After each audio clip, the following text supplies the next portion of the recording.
है और जरूरी काम, उसमें महत्वपूर्ण काम मध्य प्रदेश विनियोग विधेयक 2020 पारित हो गया। कुछ और भी काम इस पूरे दिन में निपटाए जाएंगे।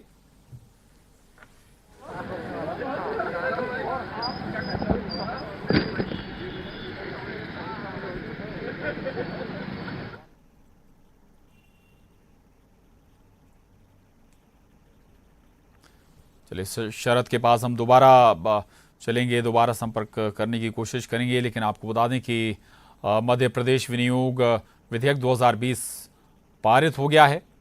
शरद हमारे साथ हैं। शरद, मध्य प्रदेश विनियोग विधेयक 2020 पारित हो गया और क्या हैं सूची में आज जो काम निपटाने हैं सरकार को? देखिए प्रशांत, सबसे पहले जैसे ही 11 बजे सदन की कार्यवाही शुरू हुई तो सबसे पहले जो निधन की सूचनाएं हैं उन्हें पढ़ा गया, जिसमें पूर्व राष्ट्रपति प्रणब मुखर्जी, राज्यपाल मध्य प्रदेश के लालजी टंडन समेत करीब 2 दर्जन निधन की सूचनाएं थी, उनको पढ़ा गया और उनके बाद 2 मिनट का मौन सदन के अंदर रखा गया और सदन की कार्यवाही को 5 मिनट के लिए स्थगित किया गया। 5 मिनट के स्थगन के बाद कार्यवाही दोबारा शुरू हुई और दोबारा शुरू होते ही स्पीकर ने ये व्यवस्था दी, क्योंकि जो वित्त मंत्री हैं जगदीश देवड़ा, वो स्वास्थ्य उनका ठीक नहीं है, लिहाजा वो उपस्थित नहीं हुए हैं, तो फिर उनकी जगह जो संसदीय कार्य मंत्री हैं वो जो कार्य हैं वित्त मंत्री के वो करेंगे। इसके बाद संसदीय कार्य मंत्री नरोत्तम मिश्रा की ओर से जो विनियोग विधेयक था 2020 उसको पेश किया गया और उसको पेश करने के बाद में जो अनुदान की मांगें थीं एक साथ में उनको भी एक साथ पेश किया गया। उन सभी मांगों को एक साथ स्वीकार किया हुआ माना गया। हालांकि विपक्ष की ओर से जो मुख्य सचेतक हैं डॉक्टर गोविंद सिंह कांग्रेस के, उनकी ओर से और नेता प्रतिपक्ष की ओर से ये मांग की गई कि अनुदान मांगों पर अलग अलग चर्चा कराई जाए, जिस पर संसदीय कार्य मंत्री की ओर से ये कहा गया कि ये जो विषय है उस पर सर्वदलीय बैठक में सहमति बन गई थी, लिहाजा यहाँ पर अलग अलग चर्चा कराए जाने का कोई औचित्य नहीं बनेगा।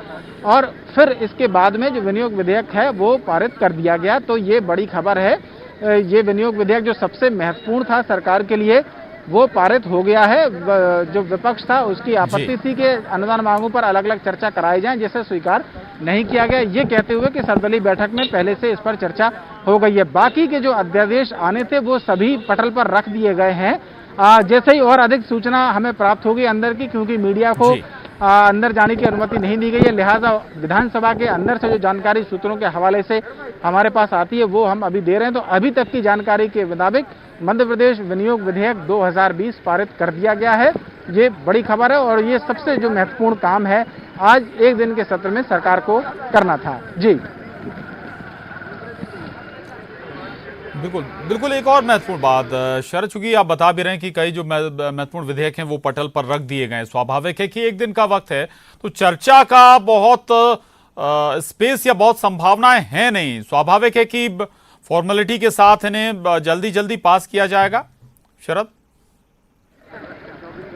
हाँ बिल्कुल, देखिए प्रशांत, आपने सही कहा कि इनको पास कर लिया जाएगा क्योंकि एक दिन का ही सत्र है। और एक बात और भी है कि पहले दरअसल 18 विधेयक ऐसे हैं जो पेश किए जाने थे सदन में, लेकिन विपक्ष की ओर से आपत्ति कुछ विधेयकों को लेकर ज्यादा उठाई गई और फिर ये तय किया गया कल ही रात के वक्त में, क्योंकि विधानसभा की जो कार्यसूची है वो जारी हो चुकी थी, लेकिन विपक्ष की ओर से जब आपत्ति उठाई गई तो उन विधेयकों को जिन पर सबसे ज्यादा विरोध है उनको कार्यसूची से हटा दिया गया और बाकी के जो विधेयक हैं उनको पेश किया गया। तो अब चर्चा नहीं हो पाएगी, ये बात तो बिल्कुल तय है, लिहाजा विधानसभा में पेश करने के बाद उनको पारित मान लिया जाएगा। जी बिल्कुल, यानी कि शरद ये कोशिश की गई है कि जो महत्वपूर्ण है पहले विधेयक उन्हें पारित करा लिया जाए, ऐसा ना हो कि जो जिन पर विपक्ष को आपत्ति अगर वो भी सदन में रखे जाते हैं तो पता पड़ा कि समय खराब हो जाए और बाकी की जो महत्वपूर्ण काम है वो भी ना हो पाए। कोशिश यही समझे हम? हाँ बिल्कुल, देखिए कोशिश यही थी कि एक दिन का सत्र है, जैसा कि हम पहले भी चर्चा कर चुके हैं प्रशांत, कि ये संवैधानिक अनिवार्यता थी एक दिन के सत्र को बुलाना, क्योंकि 2 सत्रों के बीच में 6 महीने से ज्यादा का अंतराल नहीं हो सकता।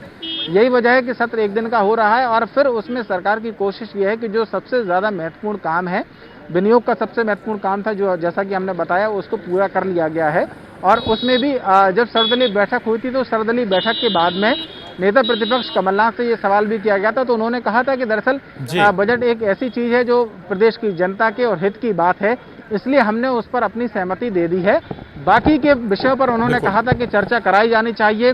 प्रश्नकाल को लेकर भी उन्होंने कहा था, लेकिन जब एक दिन है का ही सत्र है तो प्रश्नकाल भी नहीं हो पाएगा। तो फिर व्यवस्था ये की गई कि जो विधायकों के सवाल आएंगे उन पर चर्चा तो नहीं होगी सदन में, या विधेयकों पर चर्चा नहीं होगी, लेकिन और शायद इस एक दिन के सत्र की मजबूरी के मद्देनजर विपक्ष भी हालात को समझ रहा होगा और इसलिए विपक्ष भी शायद सहयोग करेगा। जो महत्वपूर्ण काम है उन्हें राज्य के लिहाज से जल्दी जल्दी निपटाया जाए। शुक्रिया शरद आपका इस पूरी जानकारी।